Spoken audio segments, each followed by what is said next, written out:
হরে কৃষ্ণ। শ্রাবণ মাসের অমাবস্যা তিথি এই পূর্ণগ্রাস সূর্যগ্রহণ। আজকের এই পূর্ণগ্রাস সূর্যগ্রহণ দিবসে যেহেতু অত্যন্ত সংকটময় একটি দিন, ইসকনের অন্যতম দীক্ষাগুরু এবং জিবিসি শ্রীশ্রীমৎ জয়পতাকা স্বামী গুরু মহারাজের সুস্থতার জন্য শ্রীধাম মায়াপুরে বিশেষ যজ্ঞ মহা সুদর্শন হোম যজ্ঞের আয়োজন করা হয়েছে। আপনারা দর্শন করুন সরাসরি শ্রীধাম মায়াপুর থেকে।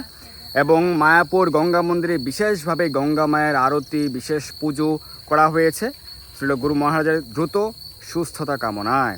আপনারা সকলেই জানেন যে শ্রীল গুরু মহারাজ তিনি বেঙ্গালুরে অ্যাপোলো হসপিটালে তিনি বিশেষ চিকিৎসাধীন রয়েছেন এবং সমগ্র পৃথিবীতে প্রতিটি ইস্কন মন্দিরে বিশেষভাবে আজ প্রার্থনা করা হচ্ছে সমগ্র পৃথিবীতে।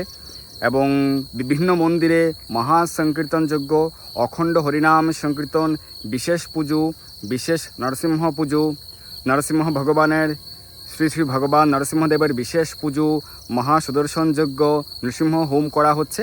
এবং শ্রীধাম মায়াপুর আপনারা সরাসরি দর্শন করুন। শ্রীধাম মায়াপুরেও মহা সুদর্শন হোম, নৃসিংহ যজ্ঞ এবং বিশেষভাবে অখণ্ড হরিনাম সংকীর্তন হচ্ছে।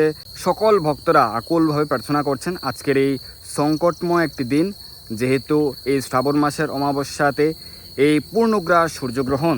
তো সমগ্র বিশ্বে সনাতন ধর্মের প্রচারে এবং প্রসারে এবং শ্রীধাম মায়াপুরের উন্নতি বিধানে অপরিসীম অবদান রয়েছে শ্রী শ্রীমৎ জয়পতাকা স্বামী গুরু মহারাজের। তো আপনারাও যে যেখানে রয়েছেন আপনারা অতিরিক্ত হরিনাম জপ করুন শ্রী গুরু মহারাজের সুস্থতার জন্যে। আপনারা অধিক হরিনাম জপ করুন, হরিনাম কীর্তন করুন, বিশেষভাবে প্রার্থনা করুন ভগবান শ্রী নৃসিংহদেবের চরণ কমলে তুলসীপত্র অর্পণ করুন এবং তুলসী দেবীকে আপনি প্রদক্ষিণ করুন। অতিরিক্ত আপনি 4 বার প্রদক্ষিণ করতে পারেন শ্রীল গুরু মহারাজের সুস্থতার জন্যে।